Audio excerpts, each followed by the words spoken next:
Hello everybody and welcome on my YouTube channel. You are with Alandris and today will be the third episode of Pimp My Hero Charge. In according to the success of this section, I will now review in every episode 3 people instead of 3. And for today will be Zlan level 83, Tav level 95 and Boite level 99. Let's begin this episode by the hero of Zlan. So Zlan, here is your hero. We can see that you have enough hero to do one good team of arena and 3 good team of Crown arena. Some modification to do in the future that I will tell you just after. But let's go to the beginning by your arena team. Here is the team that I propose for you for Arena. Dwarf Warrior as tank, Fallen Dominion as DPS and to protect your backline too, so he can DPS on front line if you doesn't have in the enemy team Arcane Sapper or Ninja Assassin. Behind you have a big mono-target DPS with Imperial Executioner, Queen of Curse who will debuff the enemy team, who can swap sometimes good hero to kill him directly from the backline, and Manipulator to give you a big control of the battlefield. This team can really have a good success in Arena right now, in level 83 I'm sure. Just the tank, I will speak with you later about that. I would like that you change your tank. Let's go now for your Grand Arena team. So for your Grand Arena I propose you 3 teams. The first one is Little Strange and it's the most weak team, but she can be really efficient. I will explain you why. First of all, you have a Death Knight who is a really good combination with Arcane Sapper. He will be able to heal him when and to protect him when he will go in the backline. You have behind a good control hero against Invocation if you have a Cloud Walker in front of you, and as well good DPS, and it's a polyvalent character who can tank, deal some DPS and good control with his ultimate skill. Amber Blade, who has definitively a good DPS at this level and is really difficult to kill.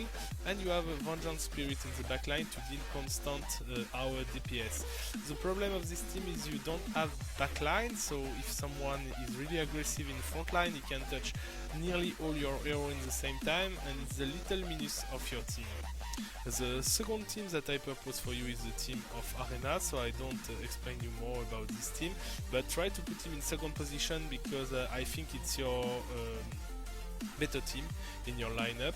And finally, the last team is little surprise for the opponent with a full magical team.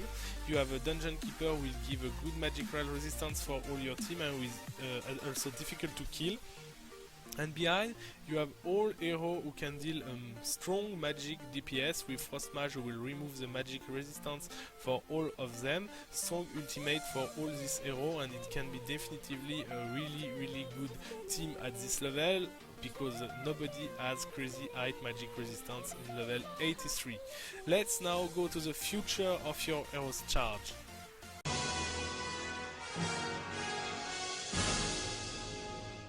So what I can advise you for your future in the game, it's first of all to stop to increase all hero of the game, because you have some choice to do, some important choice to do, and actually you don't have some important hero that you must have, and you have some bad heroes that you mustn't have. For example, Lighting Master, Iron Dragon or Pilot, who are the heroes that you mustn't need right now. Absolutely don't need this hero. And in another side you don't have a Turtle Fighter or Rose Fencer that you must have in the actual metagame. So do your choice and stop to increase all the heroes.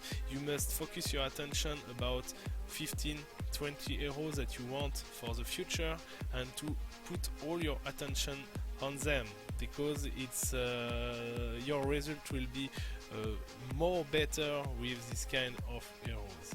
And finally, for the grand tournament, I don't advise you nothing more right now, because you have a lot of job to do with your actual hero. So good luck, and I wish you the best. So now we can have a look on the hero of Tab. We can see that he's level 95 like I told in introduction, and he has a good kind of hero, and we can construct for him a 3 good team of Grand Arena, 1 good team of Arena, and also give him good advice for Grand Tournament. Let's go right now for Arena.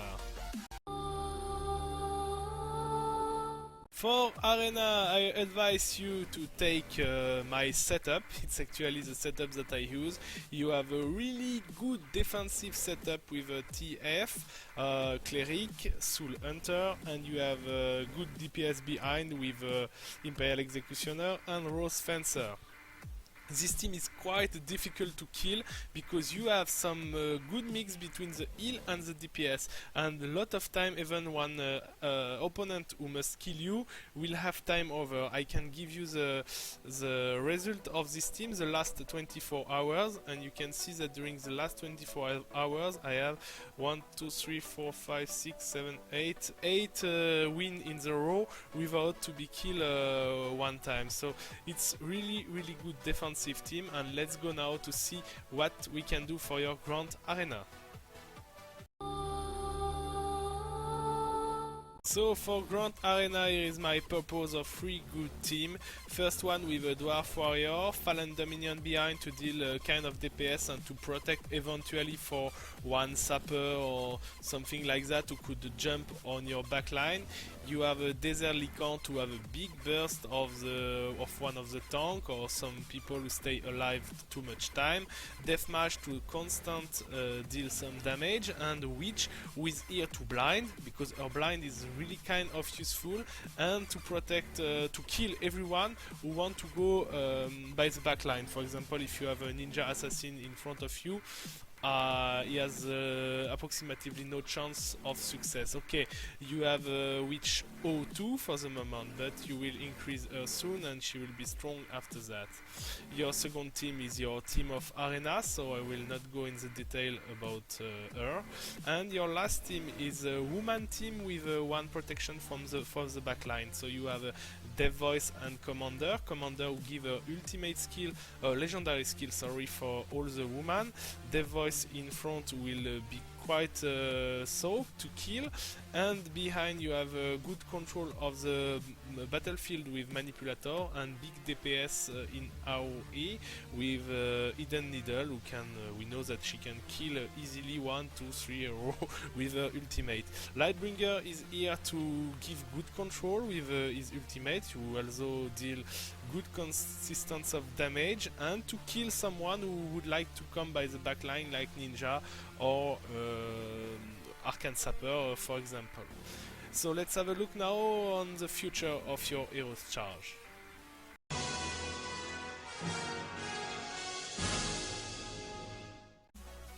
For the future of your hero's charge, so what I advise to you is first of all to finish the stuff of Rose Fencer and Manipulator. They will get in Red 1 the big interesting bonus of initial energy, and it will do a crazy big difference. Also you have CA, Corrupted Angel, who is in process to be upgraded even at 3 stars. Just after Rose Fencer and Manipulator, you can go on him. He is pretty good even as 3 stars. Imperial Executioner must be finished. He is actually red. Okay, it's not amazing difference when you put him as red 1, but the difference is real, and his damage output is crazy better. And after that you can focus your attention about Chimist and Griffin, who are also really good, and you have them at orange 2 right now, or not totally full, and this hero will be for the future 100% interesting in the metagame. To conclude, I would like to tell you that for Grand Tournament you can keep your healer as they are right now, because you can use them in the healing team who will be with low power and who can do the good killing streak in the Grid Tournament. So continue like that. These teams are really interesting, and you can do for sure great result in the future, especially when you will increase your level with not enough right now to get the red 1 gear. good luck for the future. So let's now have a look of the last person for today, who is level 99. It's Boite, and his hero list is pretty interesting because it doesn't have crazy amount of hero, but all heroes that he have are really interesting. So we can begin by the arena team right now.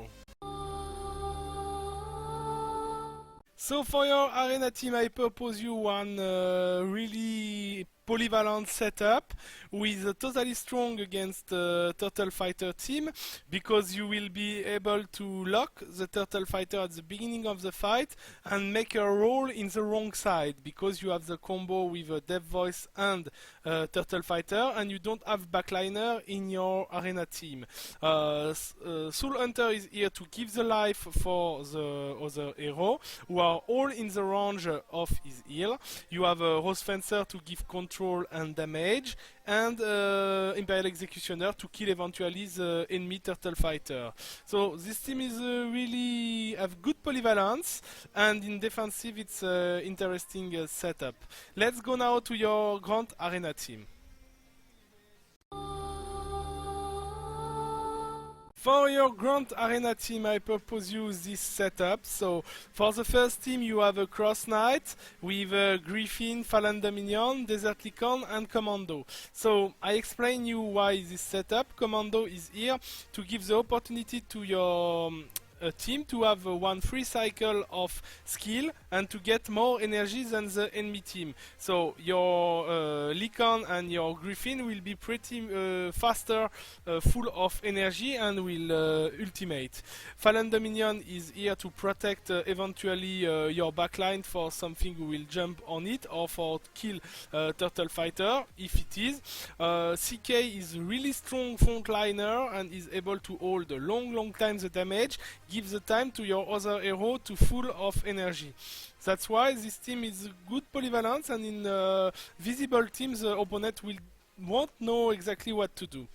Second team is little different than your arena team, but in the same concept. You have behind in this team, instead of Dev Voice, you have Queen of Curse, who will be able, okay, it's little random, but to change eventually Turtle Fighter with someone else, or one one hero will jump in your backline hero with someone else, and with good luck you can kill it totally quickly. And it's also good hero to give life for one hero will be in difficulty when she will get her ultimate. Last team is a full woman team. I like this team so much.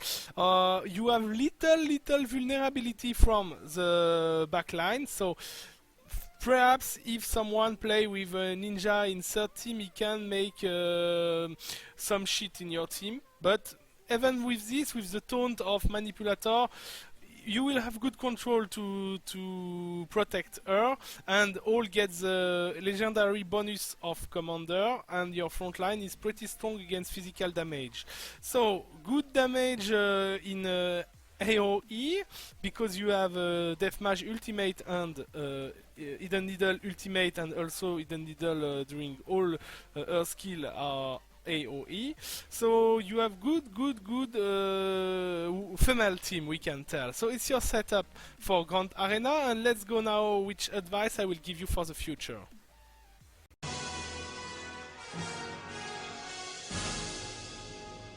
So for the future, I strongly advise you to finish Dev Voice and Dev Bringer. I see Dev Bringer begin to be in the matchup, in the metagame for a lot of us in the Grand Arena. I still didn't have him, but I'm thinking to upgrade him in the future. He's pretty good in the team, and his control is really interesting, especially if you have Fallen Dominion in front of you, or if you have a Disease Bringer in front of you begin to be popular.